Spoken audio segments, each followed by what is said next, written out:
வணக்கம். ஆத்மாவின் அறிகுறி ஜீவராசிகளுக்கு தெரியும் அப்படின்னு சொல்லுவாங்க.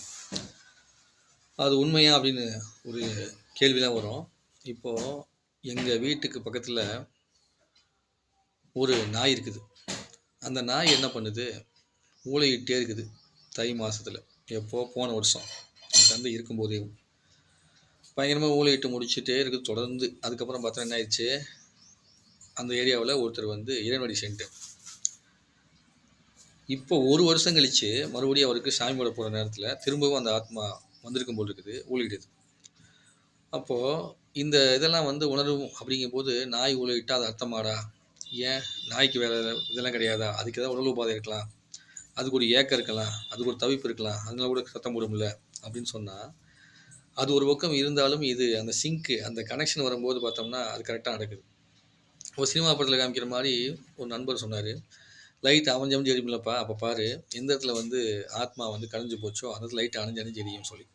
இப்போ இதெல்லாம் வந்து பார்க்குறப்போ ஒரு பக்கம் மூட நம்பிக்கையாக சொல்லுவாங்க, ஒரு பக்கம் வந்து பார்த்திங்கன்னா அறிவியல்பூர்வமாக ஆராய்ச்சி செய்யாத விஷயம்னு சொல்லுவாங்க. இப்போ இதை நம்புறதா நம்பக்கூடாதான்னு தெரியாத ஒரு குழப்ப நிலையே போனால் கூட, ஆனால் இது எல்லாமே அது தொடர்ந்தே நடந்துட்டு இருக்குது. என்னுடைய நண்பர் ராஜாவுடைய பாட்டி இறக்கும்போது அப்படி தான், இரவு நேரத்தில் பயங்கரமாக ஓடிடுச்சு, ஏகப்பட்ட நாய் ஓடிடுச்சு. அவங்க காலையில் இறந்து போனாங்க. அதே மாதிரி தந்தையுடைய இறப்புக்கு முன்னாடியும் அதே மாதிரி தான் ஏகப்பட்ட இடத்துல வந்து பார்த்திங்கன்னா அந்த நாய்கள் ஊழியிட்டது, மாடுகள் சத்தம் போட்டது. இதெல்லாம் நடக்கும்போது அங்கே தந்தையுடைய அடுத்த கொஞ்ச நாள் கழிச்சு தந்தையோட உயிரும் வந்து பிரிஞ்சு போனது. அப்போ அந்த அளவுக்கு உணர்வு பெற்று ஒரு நாயினால் கண்டுபிடிக்கக்கூடிய விஷயத்த, ஒரு மாட்டினால் கண்டுபிடிக்கக்கூடிய விஷயத்த, ஒரு பூகம்பம் வருது இந்த மாதிரிலாம் வருதுன்னா அப்படின்னா விலங்குகள் பறவைகள்லாம் கூட தெரியும். அதெல்லாம் மனுஷனுக்கு ஏன் தெரிய மாட்டேங்குது அப்படின்னா, நம்ம உணர்வினை தொலைத்து விட்டு உட்காந்துருக்கோம்னு அர்த்தம். அப்போ அந்த உணர்வு விஷயத்தை தெரிஞ்சுக்கிட்டோம்னா கண்டிப்பாக என்ன பண்ணும், இதை உணர முடியும். எதுக்காக இதை சொல்ல வரேன்னா, ஒரு ஆத்மா வெளியே போகிறது அப்படிங்கிறத யார் பார்ப்பா? ஒரு ஆத்மா வெளியே போகிறதுங்கிறத நாம் என்ன பண்ண முடியும், பார்க்க முடியாது, உணர தான் முடியும்.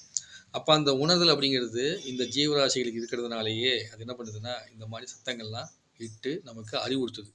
அப்போ அதன் மூலமாக நம்ம என்ன பண்ணிக்க முடியும், அதை தெரிஞ்சுக்க முடியும். காக்காய் கூட என்ன சொல்லுவாங்கன்னா, 2 இரைப்பை இருக்குன்னு சொல்லுவாங்க.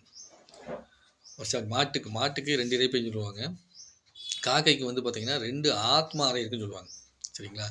அப்போ அதனால தான் வந்து காக்காய்க்கு என்ன பண்ணுறாங்க, அவங்க சாதம் வந்து இறந்தவர்களுக்காக காக்காய்க்கு சாதம் படைக்கிறாங்க. அப்படி காக்காய்க்கு சாதம் படைச்சா அது என்ன பண்ணும், அந்த ஆத்மா அறையில் வந்து சாப்பிடும் அப்படின்ட்டு ஒரு ஐதீகம் இருக்குது.